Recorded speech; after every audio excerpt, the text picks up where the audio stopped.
So a while ago I bought a KENWORTH truck with an ISX Cummins in it, and the injectors were removed out of the engine to be tested. And I've always thought that it's better to have more than you need than less than you need. And I came across this engine locally, and the story was a tree fell on the truck. Insurance company totaled the truck out. Guy bought the truck back and was parting it out to get some of his money back. So I bought this, and it's the same CPL as the other one, and I figured whatever the other engine needed, hopefully I have what I need. Well, the time has come. I have sold the truck, and this engine's going with it. So what I'm doing is getting it ready to transport, because it's got to go a couple states away. I wanted to make sure the intake was sealed up good. I got a Ziploc bag on here, I think it's 2 layers, and got that sealed up. Same thing on the turbo inlet outlet. Some of the hoses for the air compressor I've got plugged up here, so hopefully I don't get anything in them. The power steering pump is open on the back of the compressor. I don't think that'll be a big deal. So the next thing I need to do is we need this to sit on the guy's trailer. It's got to go a couple states away. So we're going to try and build a stand off of the flywheel housing to come down and make a platform and make this wide enough that it will stand there and he can strap it down good, chain it down, and hopefully have a little bit easier trip than trying to put cribbing and all that. The oil pan, when we went to go load it, the company we used, they picked it up and they bumped or set it down on the oil pan, and the oil pan was not in good shape, so it popped through and made an oily mess. But we've been draining it out for days, so that hopefully that won't be an issue for them. Drained all the coolant out. This is just open from taking the tube off. But anyways, we got to make a stand. We need to make something on the front as well, so that they can chain it down and feel like it's a safe load going down the road. Again, we've plugged up intake and exhaust in the turbo, or the air intake, and the charge air side. Wasn't so much worried about the outlet side, because it's an outlet. But anyways, so what we're going to do is get us some steel, find what we have laying around, see what we can build to make a substantial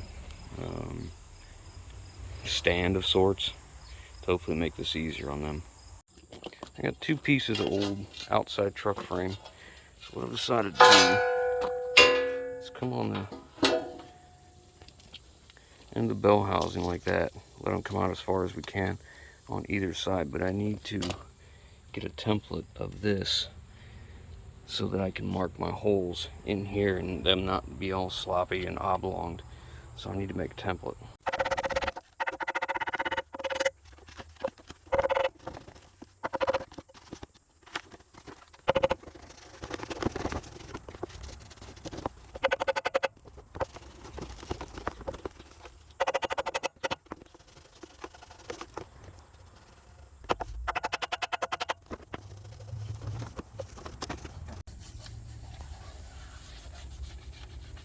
What I'm doing right now is just getting the outside edge verified, so I know I've got the right edge. Then I'll decide. Like, I don't really care so much about this bolt, I care about these 4.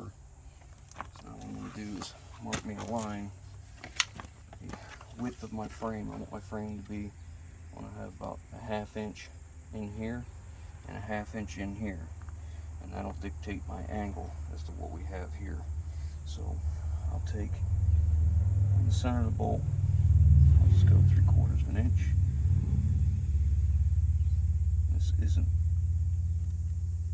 oh, I wish I had my Milwaukee sharp or whatever they call them. I can go get it. Yeah, go get it. I just laid that out, mark my holes, I'm going to center punch them and we'll drill them.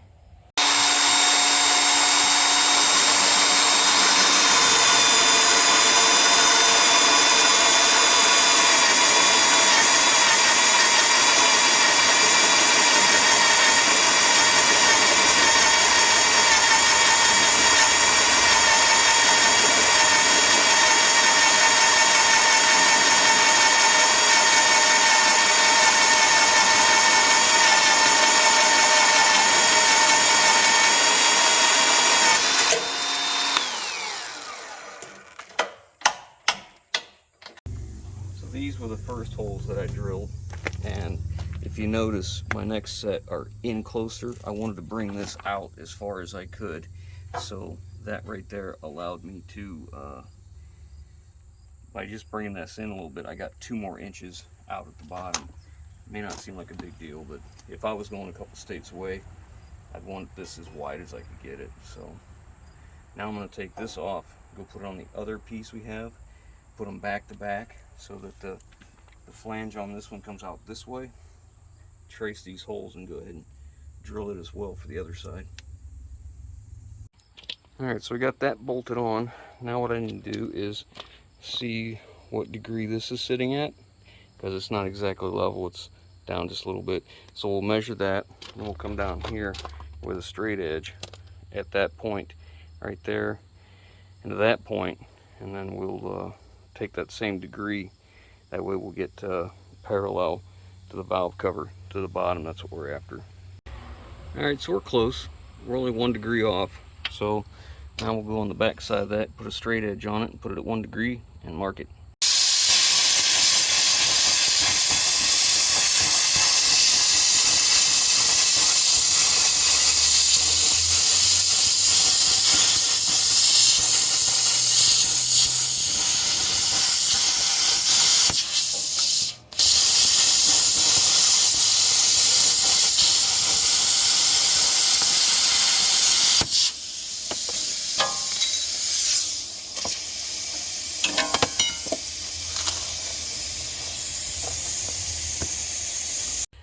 Alright, so now we have a level surface right there.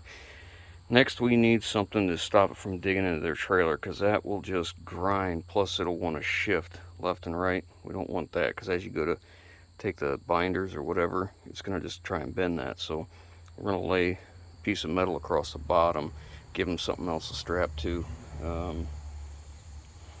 Yeah, let me see what we can find. I need it to be about 4 feet wide. Took a plasma cutter and just add a couple holes, place to run a chain through. You know, put a chain through and wrap it around, or hook it on the bottom, or however they want to do it.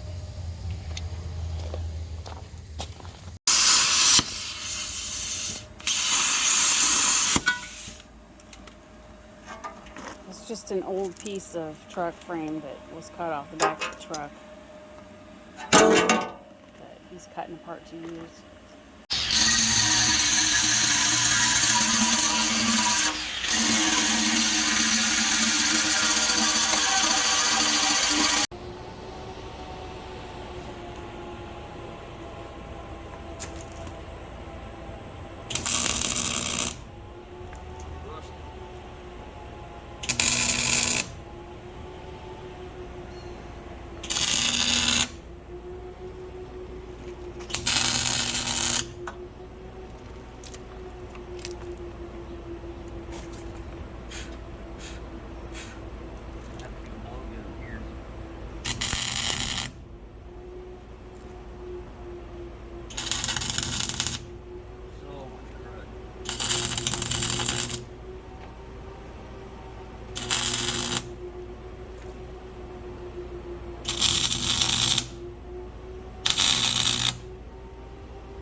Do you want me to get the blowgun?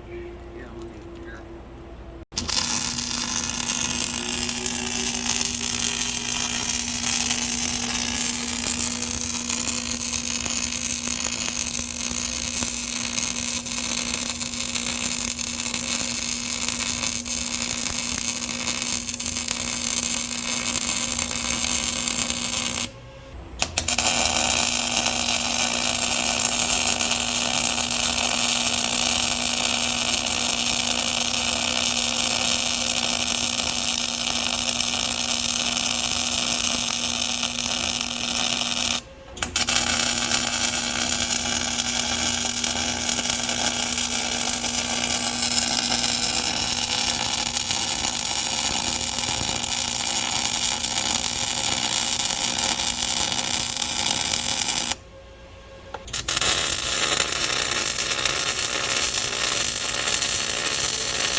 Alright, so we're using that other the section of C-channel on the bottom. And we just got truck frame. I cut at an angle to match this angle. This was 30 degrees. So I cut 15 and 15. And then what we're going to do is I'm going to weld this to the bottom plate. Then I'm going to make a full plate to go across here. We're going to take the original engine mounts and put them under here like that. So it'll take up the space in that hole and give me a good positive lock right there. And then this will go down through the top.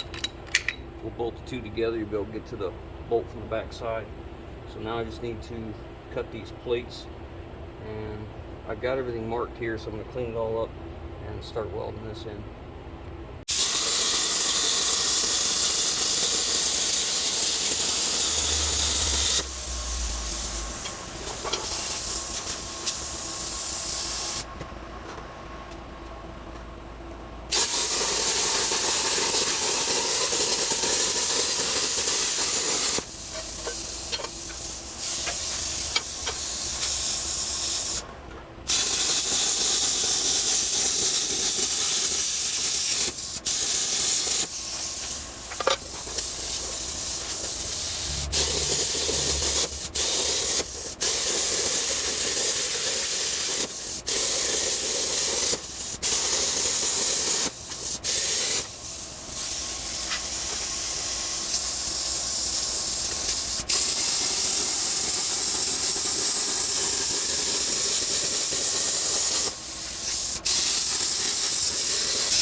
Gas on?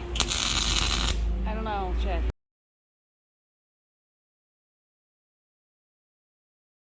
Got them welded in and drilled a hole. So we're using the factory engine mounts. I cleaned this frame up as best as I could, but man, I got some porosity holes in it. But I've got it welded front and back. I seam welded the outside, and then I put some stitch welds on the inside, so it shouldn't twist this way or this way. The next step is I want to tie that side into that side. So we're going to run a piece of bracing from that to that. I mean, everything I'm using is old, nasty, crusty, rusty scrap, but you know, yeah, it's better than what we had when we started, I guess.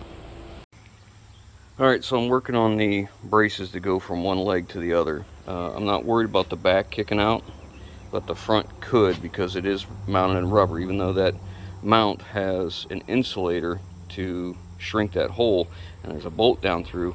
The bolt's a metric bolt. I don't remember what size it was, but I drilled a 5/8 hole, and it's snug. It's not sloppy at all. It's very, very tight fitting. So I didn't want much movement here, but being though it is mounted in rubber, I want this leg to keep that one from moving. So I'm tying it together, and what I'm using is, a while ago, I did a video where I was double framing a truck on the cheap, and I took a regular section of truck frame, kind of like this. This was truck frame until I made brackets out of it, and I basically just cut the bottom lip off, and I used it as a double frame, an outside layer, and it's been laying around, and it's perfect. It'll work perfect for what we're doing. So I'm cutting them to length now and clean them up, but I need to know that I have this level, and these are plumb as they can be. And I think this driveline gauge or protractor, angle locator, whatever, this is probably one of the most underappreciated tools for the cost that you can buy. I mean, this was like $10 or something like that. It was really, really cheap. It's magnetic base, and the reason I'm using it today is because I want to match this and make sure that while I'm doing this, that I'm at 0 degrees as well, because I don't want this thing all crooked to where it's a problem for them going down the road. Again, I've said that before. One reason I chose to put those U's, that truck frame going up like this instead of the other way, I know it'll slide more, but it would allow them to lay a chain in there or in between here and then pull down and forward and down and back so it can't slide that way. And then we're going to cut holes up here in the front for chains as well. I don't know that all this is necessary, but you know, an ounce of prevention is a pound of cure. So now I'm going to square this up. I don't know if you can tell on camera, I'm leaning in at the bottom just slightly. So I need to square this up real good and then get some tacks on that. So if you're wondering why I have so many welds on here, it's because I'm not a welder. And if you're not a good welder, then you put a lot of weld on, and then if something breaks, hopefully one of the others will hold it. This one was a little twisted.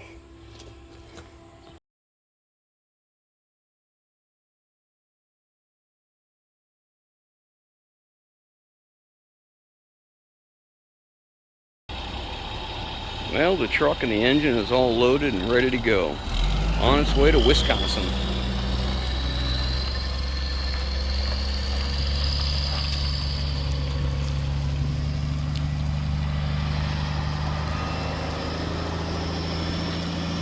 Hope you have a good trip, man. What a nice guy. Real nice fellow.